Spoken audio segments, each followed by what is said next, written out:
तो बच्चों, आप देख रहे हैं इतिहास और राजनीति शास्त्र कक्षा 9वीं की पाठ्य पुस्तक।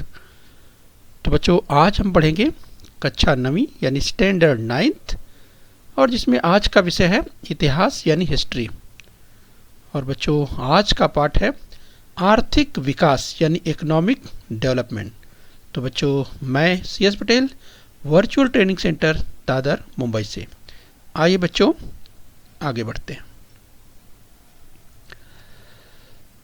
तो बच्चों, आज हम देखने वाले हैं आर्थिक विकास यानी इकोनॉमिक डेवलपमेंट देखने वाले हैं। यस बच्चों, अगर भारत की बात करें तो भारत की आर्थिक नीति का इस पाठ में हम अध्ययन करेंगे।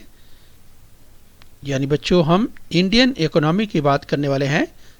यस, तो बच्चों, भारत की आर्थिक नीति का इस पाठ में हम लोग अध्ययन करने वाले हैं। बच्चों, हम देखेंगे इस पाठ में, अर्थात विशेष रूप से हम भारत द्वारा जो मिश्रित अर्थव्यवस्था यानी मिक्स्ड इकोनॉमी जिसे कहते हैं, ये स्वीकार किया गया।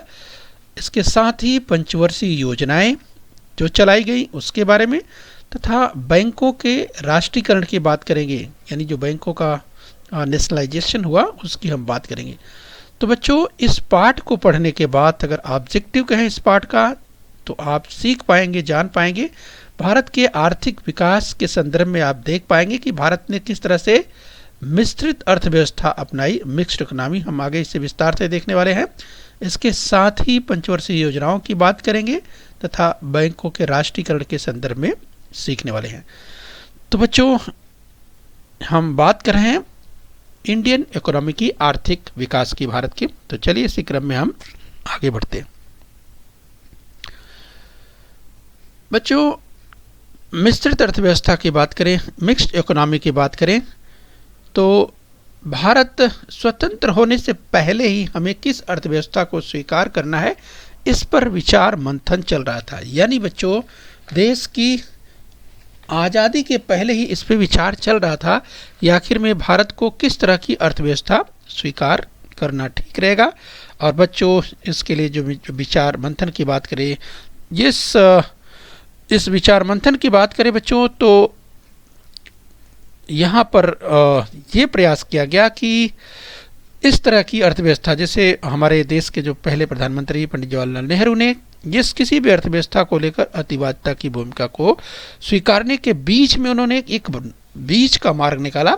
और बच्चों, ये कुछ देशों में अगर बात करें तो पूंजीवादी अर्थव्यवस्था थी और कुछ देशों में समाजवादी अर्थव्यवस्था चल रही थी। तो ऐसे में जिस प्रत्येक अर्थव्यवस्था के कुछ अपने अपने लाभ हानि होते हैं, लेकिन बच्चों, भारत ने जो स्वीकार की वो मिश्रित अर्थव्यवस्था स्वीकार की, यानी मिक्स्ड इकोनॉमी स्वीकार की। और मिश्रित अर्थव्यवस्था निजी और सार्वजनिक ऐसे दोनों क्षेत्रों में कार्यरत रहती है। हम बात करेंगे बच्चों मिश्रित अर्थव्यवस्था की, यानी मिक्स्ड इकोनॉमी की। तो दोनों अर्थव्यवस्थाओं की अपेक्षा भारत ने मिश्रित अर्थव्यवस्था को प्राथमिकता दी। यानी भारत ने मिश्रित प्रकार की अर्थव्यवस्था स्वीकार की, यानी मिली जुली की हम बात करेंगे। तो यहाँ पर हम देखने का प्रयास करेंगे बच्चों, मिश्रित अर्थव्यवस्था में जो 3 भेद हैं उनके, उसे हम जानने का प्रयास करते हैं। तो पहला है सार्वजनिक क्षेत्र, जिसमें पब्लिक सेक्टर आता है। दूसरा है निजी क्षेत्र, जिसमें प्राइवेट सेक्टर आता है। और तीसरा है संयुक्त क्षेत्र, जिसे ज्वाइंट सेक्टर कहते हैं। तो बच्चों, हम सार्वजनिक क्षेत्र की अगर बात करें, यानी जो पब्लिक सेक्टर की बात करते हैं, तो ध्यान रखना है आपको बच्चों कि जब हम सार्वजनिक क्षेत्र की बात करते हैं तो इस क्षेत्र में उद्योग धंधे पूर्णतः सरकार के नियंत्रण में रहते हैं और सरकार के प्रबंधन के अंतर्गत होते हैं। और ध्यान रखिए, जैसे बच्चों रक्षा सामग्री के उत्पादन की बात करें, इस तरह के क्षेत्र जो कि पब्लिक सेक्टर में या सार्वजनिक क्षेत्र में होते हैं।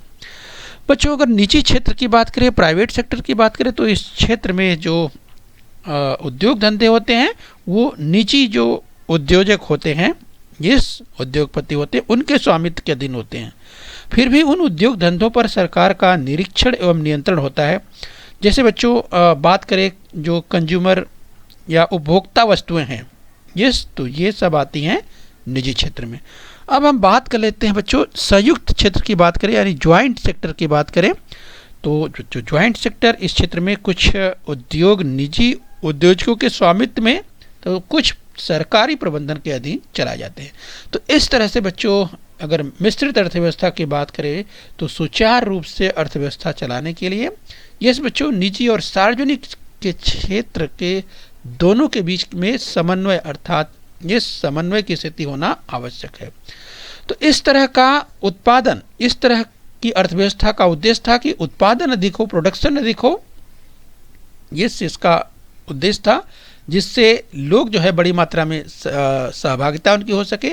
और बच्चों इस प्रकार की अर्थव्यवस्था अपनाने का जो उद्देश्य था कि पूंजीवादी और समाजवादी अर्थव्यवस्था, जिसकी अभी हमने चर्चा की बच्चों कि पूंजीवादी अर्थव्यवस्था और समाजवादी अर्थव्यवस्था, तो बच्चों उसके बीच की स्थिति यानी लाभ प्राप्त करना, जो लाभ प्राप्त की बात करें यानी ज़्यादा बेनिफिट लेने की बात होती है, लाभ प्राप्त लेने की बात करने की बात होती है। तो लाभ प्राप्त की जो प्रेरणा होती है, ऐसे में जो पूंजीवादी अर्थव्यवस्था की बात करें यस, तो उसमें उपक्रमशीलता, अनुशासन, कालबद्ध नियोजन आदि बातों को मिश्रित अर्थव्यवस्था में उपेक्षा नहीं किया जा सकता। हम आगे देखेंगे इसी के संदर्भ में। तो बच्चों इसी क्रम में जो आगे चल करके योजनाएं बनाई गई, नीति बनाई गई बच्चों, वो पंचवर्षीय योजना की प्लान बनाई गई, 5 ईयर प्लान्स बनाई गई। बच्चों चूँकि जब देश आज़ाद हुआ तो ज़रूरत इस बात की थी कि देश को व्यवस्थित रूप से चलाना है, इसके लिए नियोजन की ज़रूरत थी, इसके लिए यस, तो इसीलिए बच्चों इसके लिए जब नियोजन की ज़रूरत पड़ी तो आखिर में इसके लिए जो है योजना आयोग का गठन किया, इसकी हम चर्चा करेंगे। बट बच्चों उसके लिए हमने कहा कि भारत जो है अर्थव्यवस्था के अगर संदर्भ की बात करें आज़ादी के बाद, तो इस पर दीर्घकालीन विचार किया गया कि आखिर में रक्षा या वैज्ञानिक अनुसंधान, शिक्षा, सड़कें, रेल, नहर, बंदरगाह, विमान, सबके लिए बच्चों अधिक से अधिक पूंजी की आवश्यकता थी, यानी कैपिटल की ज़रूरत थी। और बच्चों ये ऐसे क्षेत्र हैं जो कि बहुत देर से लाभ देते हैं, इसीलिए बड़ी मात्रा में जो उद्योजक हैं यहाँ पे जल्दी नहीं आते हैं। ये ऐसे में सरकार को अगुवाई करनी पड़ती है। तो बच्चों हमने कहा कि भारत की आज़ादी के बाद विदेशियों ने इसका पूरा आर्थिक शोषण किया था। जिस बच्चों भारत के स्वतंत्र होने तक की जो स्थिति थी, देश की आज़ादी के पहले जो भारत का शोषण हुआ था, एक्सप्लॉयटेशन हुआ था बच्चों, ये उसके कारण अगर हम देखें तो उसके कारण एक समस्या बनी थी कि देश को किस तरह से आगे बढ़ाने के लिए जो तमाम प्रकार की समस्याएं थी, उन समस्याओं को हल करना जरूरी था। और इसके लिए बच्चों आवश्यकता थी, एक नियोजन की आवश्यकता थी। और किस तरह से जो देश के सम्मुख समस्या थी, बेरोजगारी की समस्या थी, दरिद्रता की समस्या यानी पॉवर्टी, गरीबी की समस्या थी, जनसंख्या में तेज़ी से वृद्धि हो रही थी, यस, और लोगों का जीवन स्तर काफ़ी निम्न था, कृषि और उद्योग धंधे काफ़ी पीछे चल रहे थे, यस, और तकनीकी ज्ञान में भी काफ़ी पिछड़ापन था। तो उसको दूर करने के लिए जो है आवश्यकता थी बच्चों नियोजन की यानी प्लानिंग की। यस, तो 1950 में भारत ने यानी भारत सरकार ने योजना आयोग का गठन किया। 1950, ध्यान रखिए बच्चों, 1950 में भारत सरकार ने योजना आयोग का यानी प्लानिंग कमीशन का गठन किया। ये अक्सर पूछा जाता है, तो ध्यान रखिए। तो बच्चों प्लानिंग कमीशन योजना आयोग का जो मौलिक सिद्धांत था उसकी हम बात करेंगे, जिसमें ये बात कही गई जो 1950 में योजना आयोग का गठन किया गया। तो बच्चों ये प्रधानमंत्री पंडित जवाहरलाल नेहरू इस योजना आयोग के अध्यक्ष थे। तो बच्चों इस तरह की योजना 5 वर्षों के लिए यानी पंचवर्षीय योजना का मतलब 5 वर्षीय यानी 5 साल की योजना तैयार की गई, और जिसमें संतुलित औद्योगिकरण की बात तथा न्यूनतम जीवन स्तर का जो कम से कम उसे प्राप्त करने की जो बात कही गई, उस तरह का प्रावधान रखा गया। और योजनाएं जो बनाई गई विकास को देखते हुए, प्रत्येक व्यक्ति का विकास हो सके, इस तरह की पंचवर्षीय योजना बनाई गई। तो जो फंडामेंटल प्रिंसिपल ऑफ प्लानिंग की हम बात करें पंचवर्षीय योजना के संदर्भ में बच्चों, तो हमने ये देखा कि किस तरह से देश विकास कर सके, लोगों का विकास हो सके, लोगों को रोजगार मिल सके। तो इसके लिए जो समग्र संसाधनों का अनुपातबद्ध वितरण किया जाने, यानी डिस्ट्रीब्यूशन हो सके, जो हमारे पास उपलब्ध संसाधन है उन संसाधनों का अनुपातबद्ध वितरण करने की योजना बनाई गई। श्रम का उचित उपयोग हो सके, क्योंकि भारत में अगर श्रम की बात करें बच्चों, मानव श्रम की बात करें तो ये जनसंख्या के दृष्टिकोण से अगर देखा जाए तो मानव श्रम की कोई कमी नहीं, इसलिए निश्चित रूप से इसका उपयोग हो, उचित उपयोग हो। जनता की आवश्यकताओं को पूर्ण करना जरूरी है, ये उनकी जो मांग है। इसके अलावा यानी ऐसे जो पावर्टी अर्थात जो गरीबी रेखा के नीचे ऐसे लोगों का जो गुजर बसर की बात करें, जिनका जीवन स्तर काफ़ी नीचे गिरा हुआ है, ऐसे में सरकार उन्हें मदद करके उन्हें आगे ले आए और उनका जीवन स्तर ऊंचा करने में उन लोगों की मदद करे जो ऐसे पिछड़े हुए लोग हैं। ऐसे लोगों की मदद करना जरूरी है। तो इस तरह से बच्चों हमने कहा कि समग्र संसाधनों का अनुपातबद्ध वितरण, श्रम का उचित उपयोग, जनता की आवश्यकताओं को पूर्ण करना। तो इस तरह से सरकार की ये जो प्राथमिकताएं थी वो तय हुई। तो आइए बच्चों योजना आयोग के उद्देश्यों की बात करें, गोल्स ऑफ प्लान्स जो नियोजन किया गया। तो बच्चों योजना आयोग की बात करें तो पहले उसका नाम योजना आयोग था। बच्चों आज उससे देख सकते हैं उसका यहाँ पर आप अगर योजना भवन की बात करें दाहिनी ओर स्क्रीन पर देख सकते हैं। तो बच्चों राष्ट्रीय आय में वृद्धि यानी योजना आयोग के उद्देश्य की बात करें, गोल्स ऑफ प्लान्स की बात करें तो राष्ट्रीय आय में वृद्धि यानी देश की जो यानी राष्ट्रीय आय है, यानी राष्ट्र की आय किस तरह से वृद्धि होगी, इसके लिए नियोजन किया गया। तथा मूलभूत उद्योग धंधों को वरीयता, मूलभूत उद्योग धंधों को वरीयता दी गई, जिससे जो है कि उद्योग जो है बड़े उद्योग के साथ साथ छोटे उद्योग, मझले उद्योग और ये भी आगे विकास कर सके, आगे बढ़ सके, इसलिए इन पर भी जोर दिया गया। तथा कृषि उत्पादों में वृद्धि करने की जरूरत थी, क्योंकि देश की जनता को पूरी तरह से अगर फूड ग्रेन की संदर्भ की बात की जाए बच्चों, खाद्यान्न के संदर्भ में आत्मनिर्भर होना होगा, तो इसके लिए कृषि उत्पाद में वृद्धि करने की जरूरत थी, इसलिए उस पर भी जोर देना जरूरी था। बड़ी मात्रा में रोजगार उपलब्ध कराना, बच्चों बेरोजगारी की स्थिति बिल्कुल ठीक नहीं थी, अर्थात तमाम लोग बड़े पैमाने पर बेरोजगार थे, ऐसे में रोजगार उपलब्ध कराना ये भी एक प्राथमिकता के रूप में था। आय और संपत्ति के बीच विषमता को दूर करना, यानी ऐसे कुछ लोग थे जिनके पास बहुत संपत्ति थी और तमाम ऐसे लोग थे बड़े पैमाने पर जो गरीबी रेखा के नीचे जीवन उनका चल रहा था। ऐसे में आय और संपत्ति के बीच में जो विषमता थी, इसे किस तरह से दूर किया जाए, तो ये भी योजना आयोग के उद्देश्यों में से एक उद्देश्य था। इसके अलावा बच्चों वस्तुओं के मूल्य स्थिर रखना, वस्तुओं के मूल्य यानी जो प्राइस की बात करते हैं, मूल्य की बात करते हैं, ये कीमतें जो हैं अधिक न बढ़ने पाए, उन्हें किस तरह से स्थिर रखा जाए, इसका भी नियोजन किया गया। परिवार नियोजन अर्थात फैमिली प्लानिंग, बच्चों जनसंख्या चूँकि भारत में देश की आज़ादी के बाद जो है कि ध्यान दिया गया कि जनसंख्या यानी परिवार, अगर नियोजन की बात करें, फैमिली प्लानिंग की बात करें, जनसंख्या तेज़ी से नहीं बढ़ेगी तो निश्चित रूप से विकास जो है वो जो अपेक्षित है योजना के अनुसार हो पाएगा।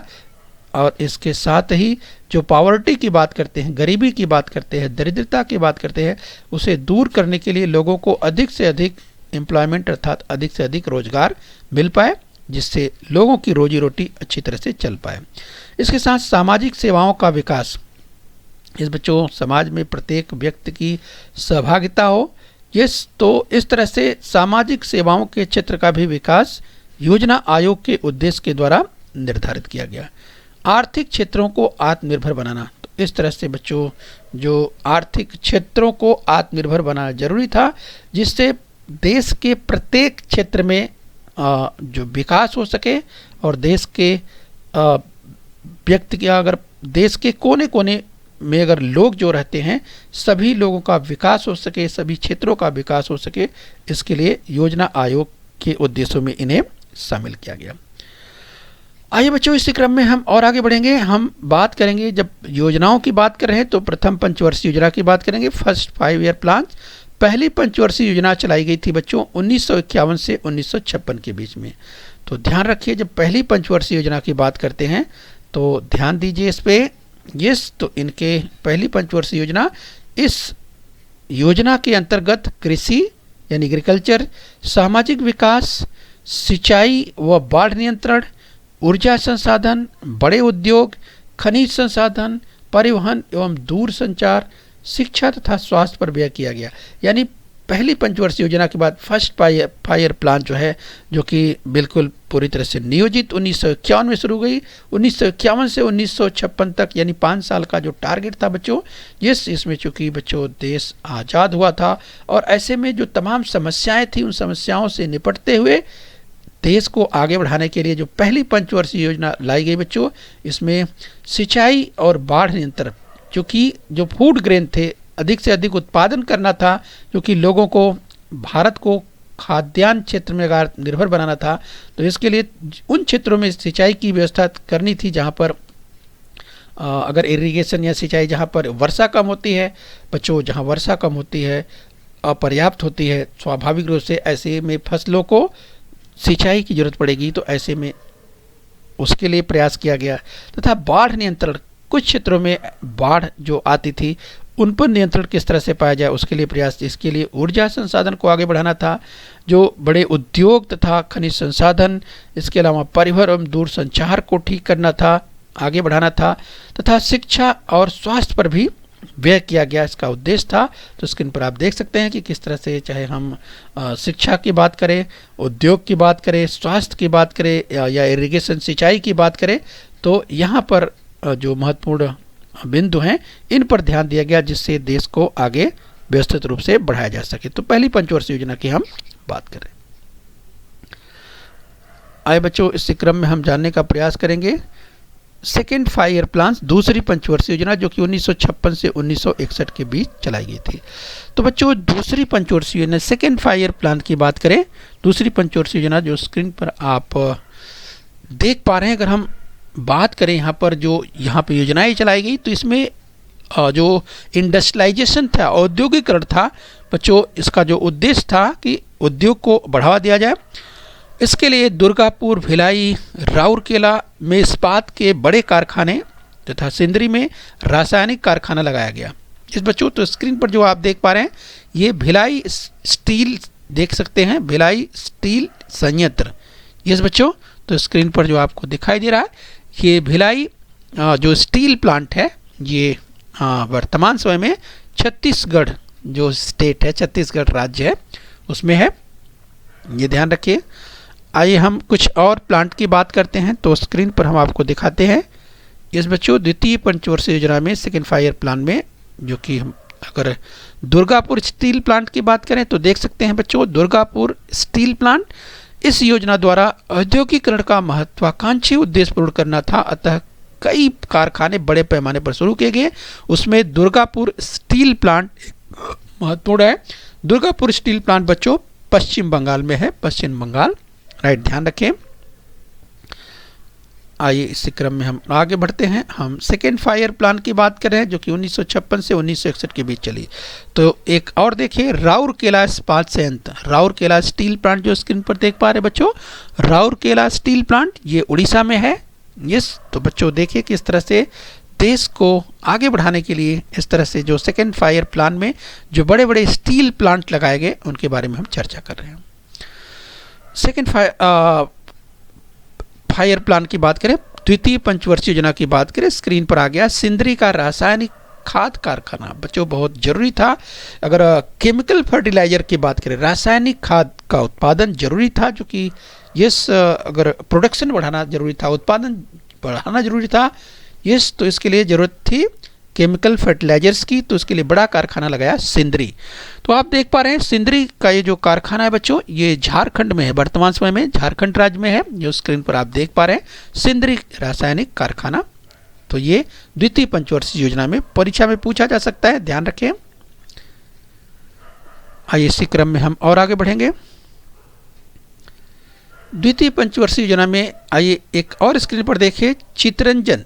चितरंजन में रेल इंजन का कारखाना बच्चों, चितरंजन में रेल इंजन का कारखाना बहुत ही प्रसिद्ध है। और ये चितरंजन का रेल इंजन का कारखाना वर्तमान समय में जो पश्चिम बंगाल है, पश्चिम बंगाल राज्य में है।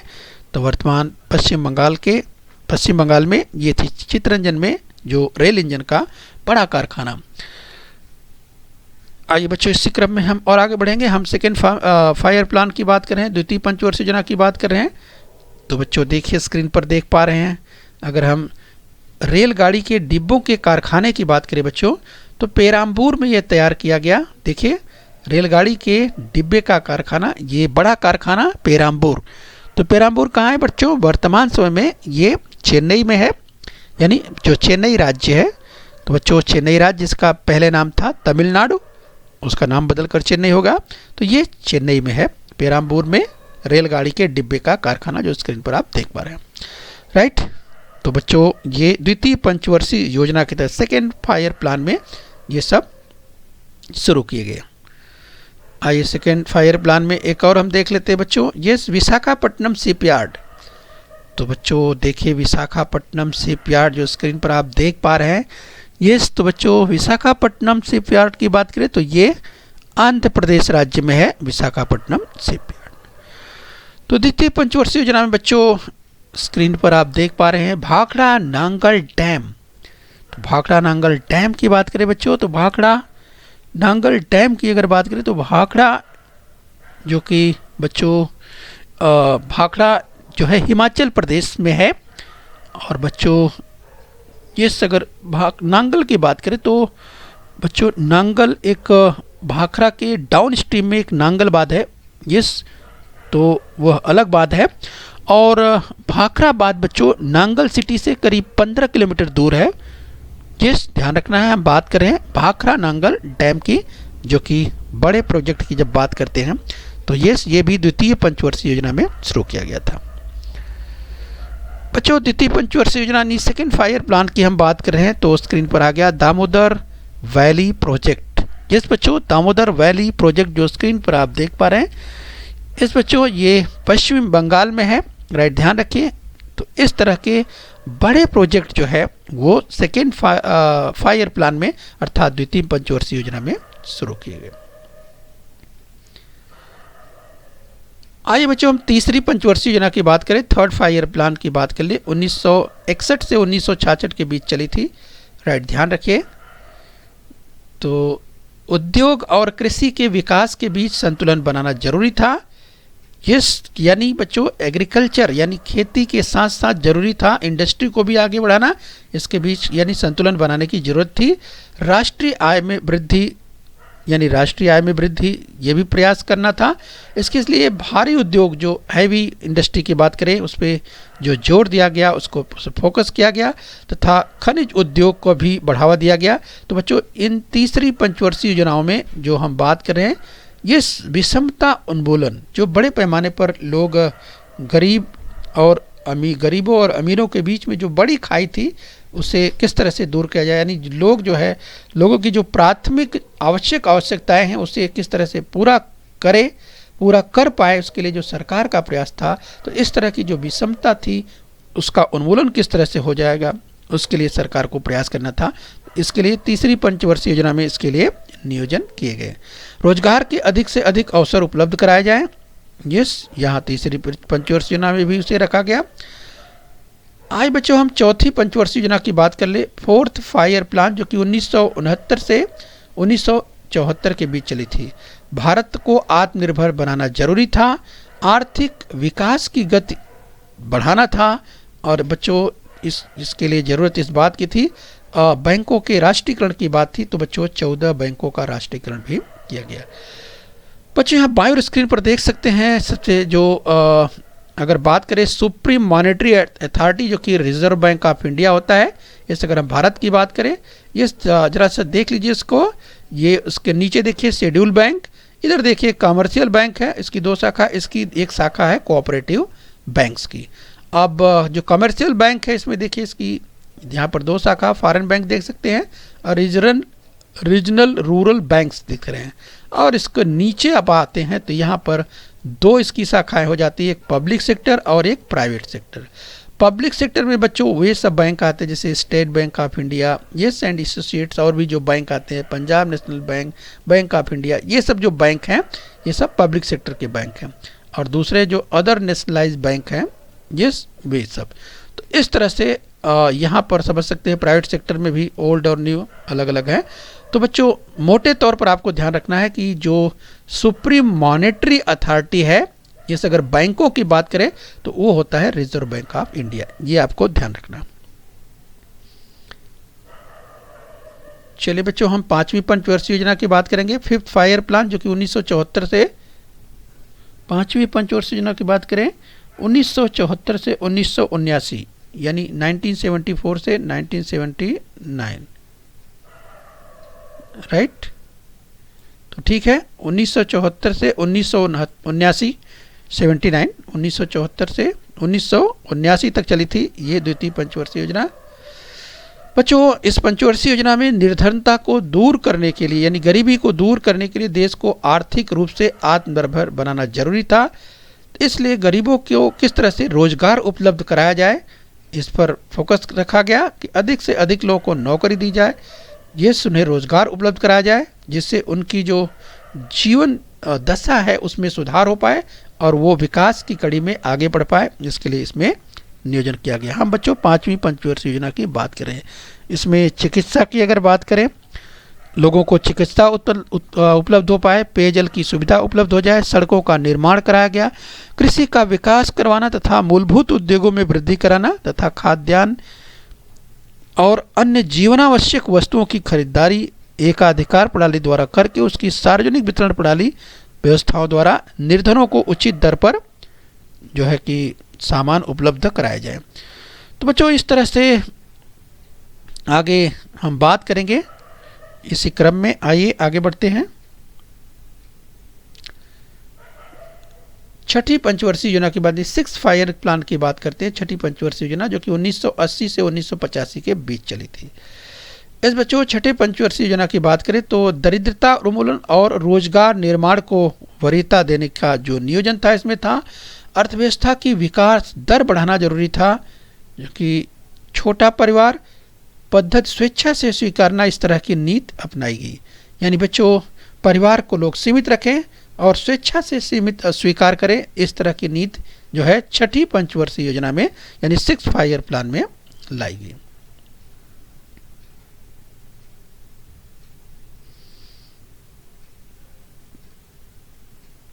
तो बच्चों हम छठी पंचवर्षीय योजना की बात करें जिसमें एकात्मिक ग्रामीण विकास कार्यक्रम IRDP, ग्रामीण भूमिहीन विकास कार्यक्रम RLEGP, इस तरह के कार्यक्रम जो है चलाए गए थे। तो चलिए हम सातवीं पंचवर्षीय योजना की बात कर लेते हैं। सातवीं पंचवर्षीय योजना सेवेंथ फाइव ईयर प्लान जो कि 1985 से 1990 के बीच में चलाई गई थी बच्चों। और इस योजना में खाद्यान्न, रोजगार और उत्पादकता पर बल दिया गया था। ये किस तरह से राष्ट्रीय आय में जो वृद्धि हो, यानी राष्ट्रीय आय में प्रतिवर्ष 5% की वृद्धि लाना, इस तरह का जो उद्देश्य रखा था। खाद्यान्न उत्पादन में वृद्धि करना पंचवर्षीय योजना के प्रमुख उद्देश्य थे। सातवीं पंचवर्षीय योजना की हम बात करें बच्चों तो विकास, आधुनिकीकरण और आत्मनिर्भरता तथा सामाजिक न्याय इस सातवीं पंचवर्षीय योजना का प्रमुख उद्देश्य था। आइए आगे बढ़ेंगे और हम बात करेंगे बच्चों यस अगली पंचवर्षीय योजना आठवीं पंचवर्षीय योजना यानी एट्थ फाइव ईयर प्लान की बात करेंगे जो कि 1992 से 1997 के बीच चलाई गई थी। तो बच्चों आठवीं पंचवर्षीय योजना की बात करें तो इस योजना के अंतर्गत निजी क्षेत्र को एकाधिकार का अवसर दिया गया, यानी अधिकाधिक अवसर दिया गया। निजी क्षेत्र को यानी प्राइवेट सेक्टर को भी चांस दिया गया, अवसर दिया आगे बढ़ने के लिए। राष्ट्रीय आय वृद्धि दर 6.5% बनाए रखना, इस तरह से जो उद्देश्य था। और इसके साथ ही जनसंख्या वृद्धि को रोकना 8वीं पंचवर्षीय योजना का जो उद्देश्य था, परिवार नियोजन कार्यक्रम को बढ़ावा देना यानी परिवार लोग सीमित रखें, प्राथमिक शिक्षा का सार्वजनिक विस्तार कर निरक्षरता का उन्मूलन करना, इस तरह का उद्देश्य जो है यहाँ पे रखा गया था। ये सब बच्चों बात कर रहे हैं 8वीं पंचवर्षीय 8th 5 ईयर प्लान की बात कर रहे हैं। आइए बच्चों इसी क्रम में 9वीं पंचवर्षीय योजना की बात करें, 9th 5 ईयर प्लान की बात करें, जो कि 1997 से 2002 के बीच चलाई गई थी। और इस पंचवर्षीय योजना में कृषि और ग्रामीण विकास को प्रधानता देने का जो लक्ष्य रखा गया था कि किस तरह से कृषि और ग्रामीण क्षेत्रों को आगे बढ़ाया जाए। आर्थिक विकास दर बढ़ाना जरूरी है। जिस आर्थिक विकास दर 9वीं पंचवर्षीय योजना की हम बात कर रहे हैं बच्चों, और अगर हम बात करें बच्चों आर्थिक विकास की दर में वृद्धि हो तथा मूलभूत क्षेत्र में स्वस्थ प्रतियोगिता निर्माण हो पाए, इसके लिए और विदेशी निवेश के लिए औद्योगिक नीति को भी नई दिशा प्रदान करना उद्देश्य था। बच्चों इस पंचवर्षीय योजना में कई योजनाएं शुरू की गई, जैसे भाग्यश्री बाल कल्याण योजना, राजराजेश्वरी महिला कल्याण योजना, स्वर्ण जयंती ग्रामीण स्वरोजगार योजना, जवाहर ग्राम समृद्धि योजना, अंत्योदय अनाज योजना, प्रधानमंत्री ग्राम सड़क योजना, इस तरह के कार्यक्रम जो है इस योजना के द्वारा जो चलाए जाने की योजना थी। तो इस तरह से 9वीं पंचवर्षीय योजना की अगर हम बात करें तो इस विदेशी निवेश के लिए औद्योगिक नीति तय करना, इसकी हमने बात की। स्वर्ण जयंती, शहरी रोजगार, भाग्यश्री, बाल कल्याण योजनाएं, इस तरह 9वीं पंचवर्षीय योजना के ये सब उद्देश्य थे। बच्चों हम अगर बात करें बैंकों के राष्ट्रीयकरण की बात करें, ये नेशनलाइजेशन ऑफ बैंक्स की बात करें, तो पंडित नेहरू व लाल बहादुर शास्त्री के कार्यकाल में भारत में बैंकिंग व्यवसाय पर निजी क्षेत्र का एकाधिकार था। इस बच्चों जवाहरलाल नेहरू हमारे देश के पहले प्रधानमंत्री, बच्चों उसके बाद लाल बहादुर शास्त्री के कार्यकाल में भारत में जो बैंकिंग व्यवसाय था उस पर निजी क्षेत्र का एकाधिकार था, और बैंक के निदेशक अपने उद्योगों का विकास व लाभ, यानी यहाँ पे जो लाभ का उद्देश्य था, बैंक के निदेशक अपने उद्योगों का विकास और लाभ को बढ़ाने में कार्यरत रहते थे। इसकी रोकथाम बहुत जरूरी थी। और बच्चों इसीलिए 1955 में सरकार ने इंपीरियल बैंक का राष्ट्रीयकरण किया। ये बच्चों ध्यान रखिए, परीक्षा में पूछा जाता है कि सरकार ने 1955 में किस बैंक का सबसे पहले राष्ट्रीयकरण किया, जिसका नाम था इंपीरियल बैंक। तो बच्चों उसका नाम बदल करके क्या रख दिया गया, उसका नाम बदल करके रख दिया गया भारतीय state bank. Yes, imperial bank का नाम राष्ट्रीयकरण करके उसका नाम रख दिया गया भारतीय स्टेट बैंक। परीक्षा में पूछा जाता है यस, इसलिए आपको इसे ध्यान रखना है। इस बच्चों तो ध्यान रखना है। तो चलिए बच्चों थोड़ा सा और हम आगे बढ़ लेते हैं। राष्ट्रीयकरण की पृष्ठभूमि यानी बैकग्राउंड ऑफ नेशनलाइजेशन। इस बच्चों भारत ने स्वतंत्रता के बाद मिश्रित अर्थव्यवस्था स्वीकार की। योजनाओं को क्रियान्वित करते समय यदि घाटा हो जाए तो उसे पूरा करने के लिए बैंकों का राष्ट्रीयकरण जरूरी था। इस बच्चों बैंकों का राष्ट्रीयकरण जरूरी था। राष्ट्रीयकरण होने के बाद इन बैंकों को होने वाला लाभ सरकारी कोष में जमा होने वाला था। इसी के साथ लघु और मझले उद्योगों से संबंधित विकास नीति को कार्यान्वित करना जरूरी था। इसलिए बच्चों जो नीति थी राष्ट्रीयकरण की, ये उसे ध्यान में रखते हुए जो है बैंकों का राष्ट्रीयकरण शुरू किया गया।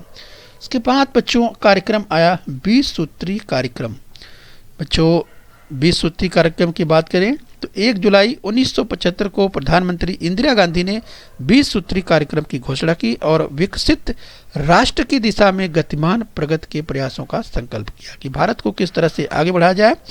इस अगर कुछ संकल्पों की बात करें तो उसमें जैसे कृषि और शहरी क्षेत्रों में अधिकतम भूमि धारण यानी जो चकबंदी कानून, संपत्ति का समान वितरण, खेत मजदूरों को भी न्यूनतम वेतन मिले, श्रमिकों का भी उद्योग के क्षेत्र में प्रतिभाग हो, कर चोरी की प्रवृत्ति किस तरह रोकी जाए, आर्थिक अपराध पर लगाम लगाया जाए तथा जीवनावश्यक वस्तुओं के जो मूल्य है उस पर नियंत्रण रखा जाए, तो और इसके साथ ही हथकरघा क्षेत्र में किस तरह से विकास हो। इस तरह की जो कार्यक्रम की अगर बात करें बच्चों तो इस तरह के कार्यक्रम को यस प्रधानता दी गई।